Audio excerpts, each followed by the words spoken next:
the colonial master was very clever in a devilish way. They gave the Africans the crown but remained with the jewels of the crown. So that in many ways you have African governments where you have black faces as heads of state, but the industries are still controlled from elsewhere.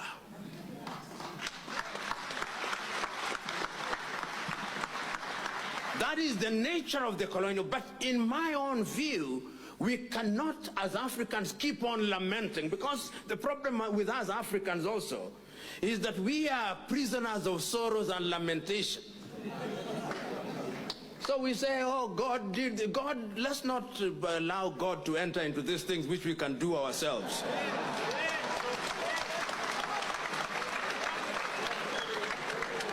God is very busy with very serious issues upstairs. He has given us minds and hearts, and we had better use them, because the divine instruction is to go and subdue the world. On our part, we have allowed the world to subdue us. Then we are complaining, God, you know, and Pastor, you are here. There are certain things that can only be solved by hard work and logic, and yet we think they can be solved by prayer and fasting. That will not happen. So my own view is we must begin to do things for ourselves. If the land needs to be worked, we must work the land. And we cannot continue to work the land the way Abraham used to work the land with the plows. We've got to mechanize. If, as people say, if Africa did not benefit from the first industrial revolution, we must benefit from the fourth industrial revolution.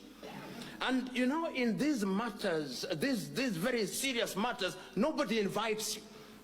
You invite yourself to the dinner table. And you get crushed the dinner table. So that you are noticed. You know, right now, many Africans, and I say this because Africans, people are on top of the dinner table eating Ceylon steak and caviar, and we are under the table fighting over crumbs. This is what is happening. When you see black on black violence, it is essentially, what are we fighting for? Crumbs. Crumbs. The real meal is on the table. That is where we should be. That is where the good. But you see the problem, when you are under the table, you cannot see what is on the table. You only see the bottom of the table. And therefore, the only thing you can see are the crumbs that have dropped. And I'm suggesting to us, particularly we in the political class, deliberate efforts must be made.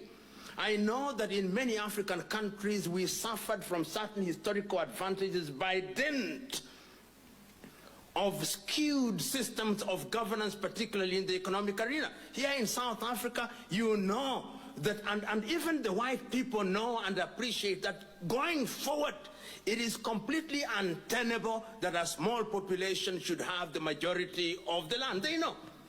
How then do you do it? Is it for a foreigner to come here and prescribe the solution? No, that would be arrogance.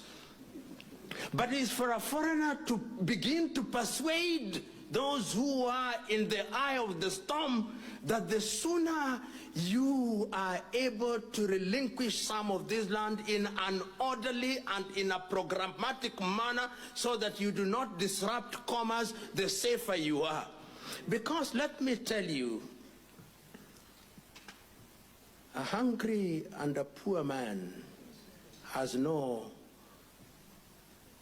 morals to tie him down. He cannot be asked to be orderly. Poverty makes him disorderly. Poverty makes him angry, and anger has no logic.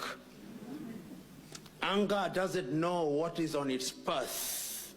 If I have not eaten for 10 days and I see you holding cake and ale on 2 hands, oh, I will take them. I will take them even if it includes cutting your hand. I will take them. So in order to ensure that your hands are safe, You must invite me and say, there is cake here. Let us begin to share. But when one is hungry for a long time, you also don't give him a very large dose of food very quickly. You begin slowly, and you educate him. And I believe that that is what we must do in order to solve our problems. We were told by Ray Piri, look, listen, and desire.